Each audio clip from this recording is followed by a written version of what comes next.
Dear Lady Love TV.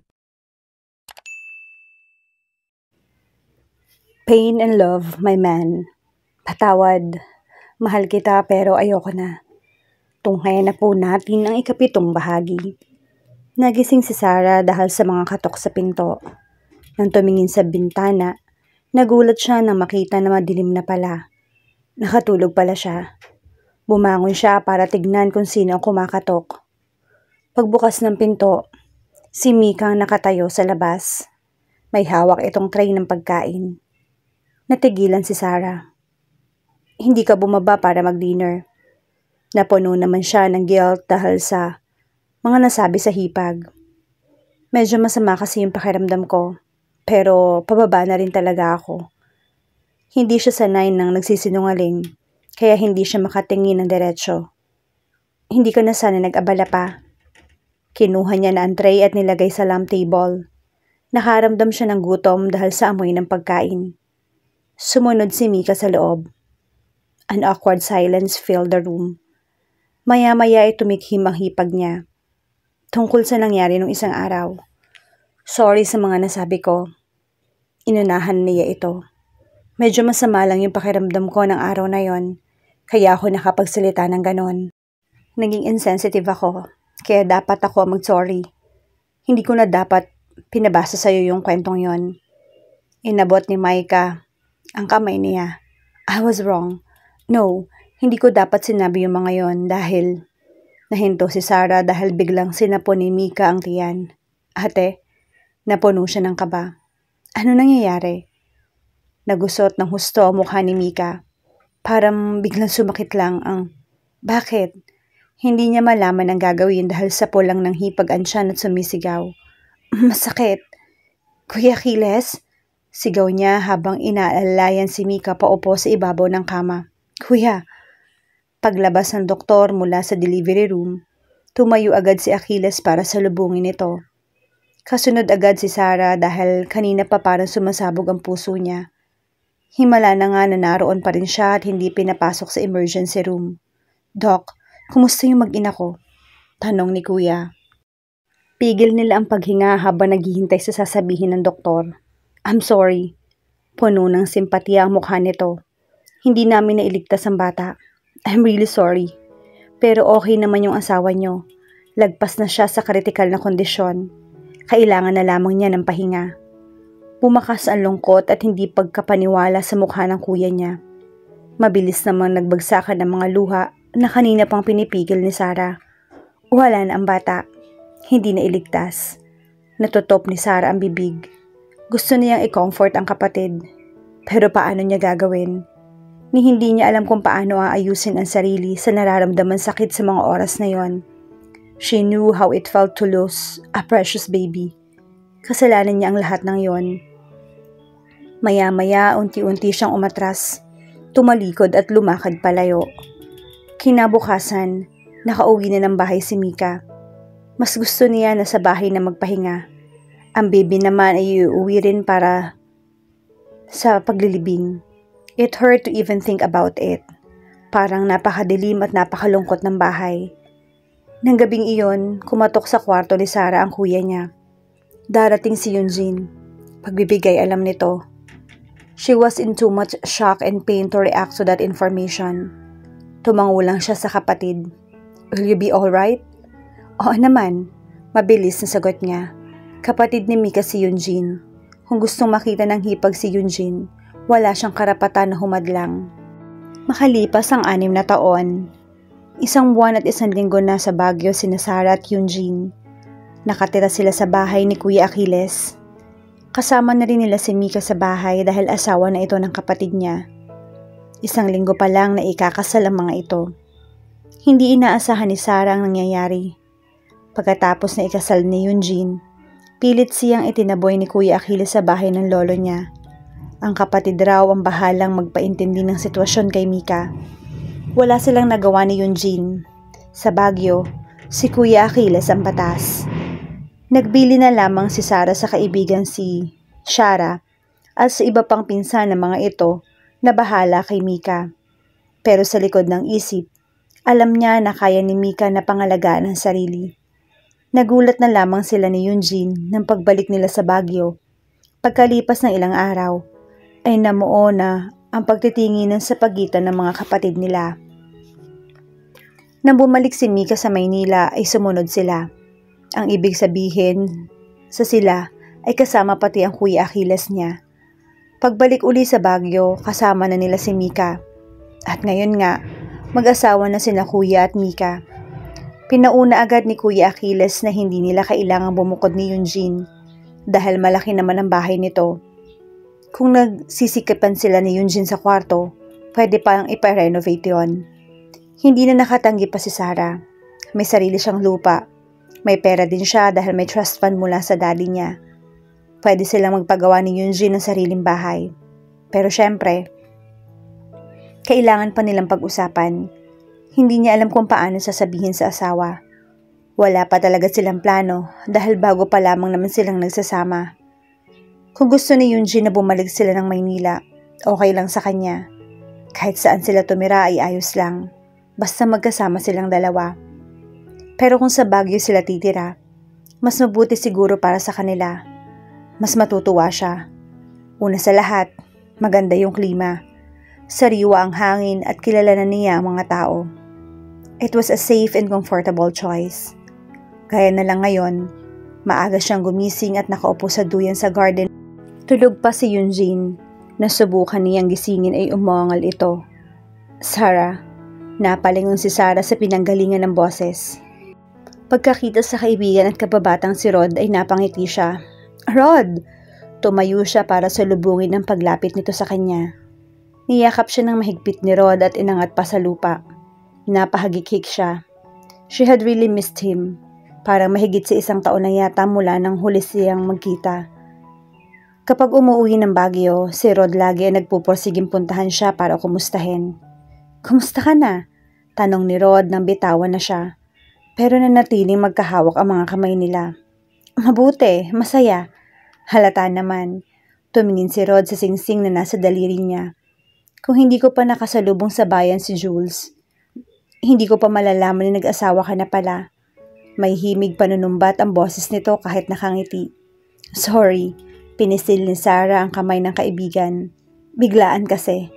Okay lang, so pwede ko bang makilala yung lalaki bumihag sa puso mo? Tulog pa siya, pero dito ka na mag-breakfast para magkakilala kayo. Alok niya. Ngumiti ito ng malawak. Of course, namimiss ko na yung luto mo eh. Namiss din talaga kita. Ako rin, namiss din kita. Matapat na sagot niya. Rod was really a good friend. Isa lang ang lalaki sa ilang kaibigan niya na pinagkakatiwalaan ni Kuya Achilles. May sasabihin pa sana siya kay Rod pero hindi na nagawa dahil malakas na pagtikhim ang narinig niya. Nang tingnan iyon, otomatiko ang reaksyon ng puso niya. Tumalon iyon pagkakita sa mukha ni Eugene. Tuwing makikita niya ang asawa, kahit pa nga ilang minuto pa lang ang lumipas, parang napakatagal nilang hindi nagkita. She had missed him even when she knew she was just around.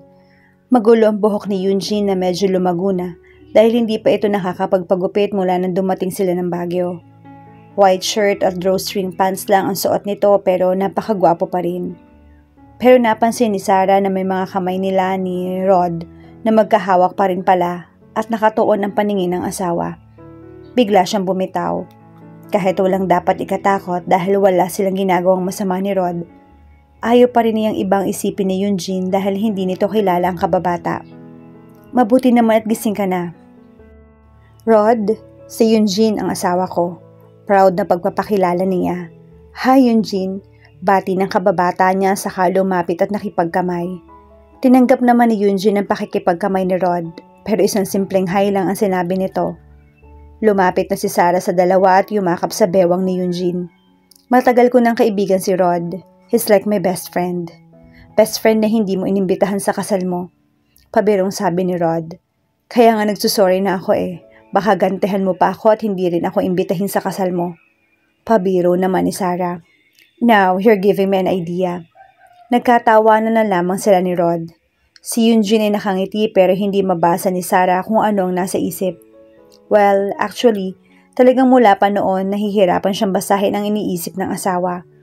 Sa breakfast table, 5 sila dahil hindi pa rin pumayag si Kuya Achilles na basta na lamang umalis si Rod. Kahit si Mika ay nagustuhan din ng kababata. Rod was really good people. Si Yunjin lang ang hindi masyado nakikisali sa usapan. Pagkatapos ng breakfast, nagpaalam na si Rod dahil may gagawin pa raw ito. Inihatid nila ang lalaki hanggang sa labas ng gate. Hindi sila umalis hanggang hindi nakakalayo ang sasakyan nito. Nakangiting humarap si Sarah kay Yunjin. Natutuwa ako at nagkasundo kayo ni Rod. He's been a good friend to me. Hindi sumagot si Yunjin. Nilagpasan lang siya nito para bumalik na sa loob ng bahay. Hoy, may problema ba tayo? Humabol siya sa asawa. Wala. Simpleng sagot nito. Wala, pero bakit ang seryoso mo? Nang hindi sumagot si Yunjin, humarang si Sarah sa harap ng asawa at hinawakan ang mukha nito. Seryoso talaga ito, pero pinilit niyang hulihin ang mga mata ng asawa. Yunjin, tumingin ito sa mga mata niya. Hindi ba kayo naging? Hindi kita maintindihan. Kayo ni Rod. Hindi ba naging kayo? Hindi naging, ang gusto mo bang malaman kung naging boyfriend ko si Rod? Nang tumango ang asawa, napaisip siya. Hindi ka naman siguro nagsiselos, pero hindi ito sumagot. Nanlaki ang mga mata niya. Nagsiselos ka nga? No, bakit naman ako magsiselos? Inalis nito ang mga kamay niya at nagpatuloy sa paglakad. Nagtatanong lang ako, selos agad? Napangiti na siya ng tuluyan. Nagsiselos ka nga. Uy, nagsiselos siya. Hindi nga. Nagpatuloy ito sa paglalakad at pilit ito umiiwas sa kanya. Hindi ko alam na seloso ka pala. Bago yon. Marriage is so nice. Araw-araw may bago ako nalalaman tungkol sa'yo. Walang sagot si Yunjin. Bubuksan na sana ng asawa ang pinto pero pinigil niya ang kamay nito. Kaibigan ko lang si Rod. Best friend nga, diba? Teenager pa lang kami, magkakilala na kami. Marami na kaming... Hindi na natapos si Sarah ang sasabihin dahil bigla siyang isinandal ni Yunjin sa pinto. His hands on either side of her face while his body pinning hers on the door. Her eyes shut as her breathing became ragged. His scent and warm and body. It was the safest place for her. Her sanctuary. Sa mga bisig ni Yunjin ang lugar na kahit kailan ay hinding-hindi niya pagsasawaan. Open your eyes and look at me, Sarah. Dahan-dahan siyang dumilat. Kailan ba siya huling tinawag ng asawa sa buong pangalan? Hindi na niya matandaan.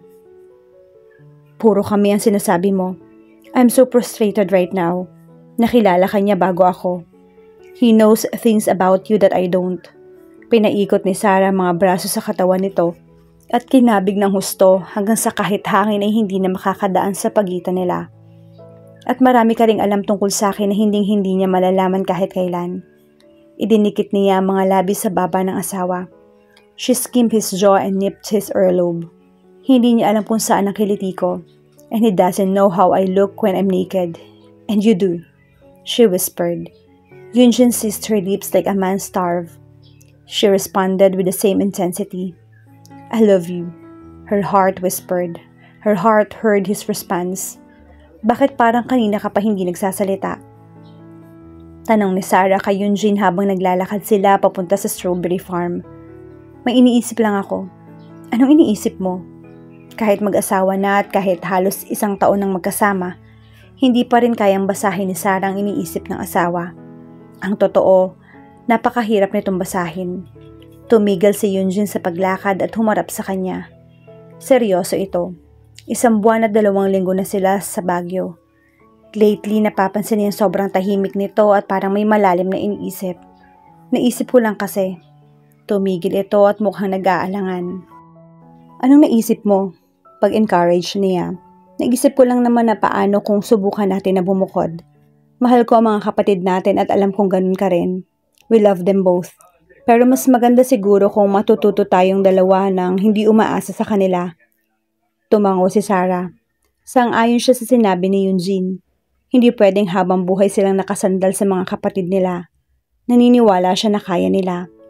May sarili siyang lupa sa Baguio. Pwede nilang patayuan ng bahay anumang oras. Pwede nating bumalik tayo ng Maynila. Doon tayo magsimula ng pamilya natin. Hindi ko naman sinasabi na hindi natin pamilya sina ate at kuya. They will always be our family. Pero naniniwala rin ako na kaya natin na tayong dalawa lang. Ikaw at ako. Hindi siya agad nakasagot. Hindi niya inaasahan na magsasuggest ng ganun si Yunjin. Ayaw mo na ba rito? Mahina niyang tanong. Of course not. Mabilis na sagot ng asawa.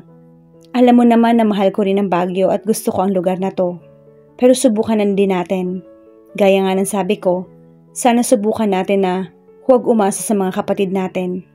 Naiintindihan mo naman ako, di ba? Tumango si Sarah. Naiintindihan niya, pero kinakabahan din siya at medyo nalulungkot. Pero habang nakatingin sa mga mata ni Yunjin, ay tumatapang siya. Parang kaya niyang harapin ang kahit ano. Kaya nila basta magkasama sila. Ayaw mo ba? Tanong ni Yunjin makalipas ang ilang sandali. Ngumiti siya at mas hinigpitan pa ang pagkakahawak sa mga kamay nila.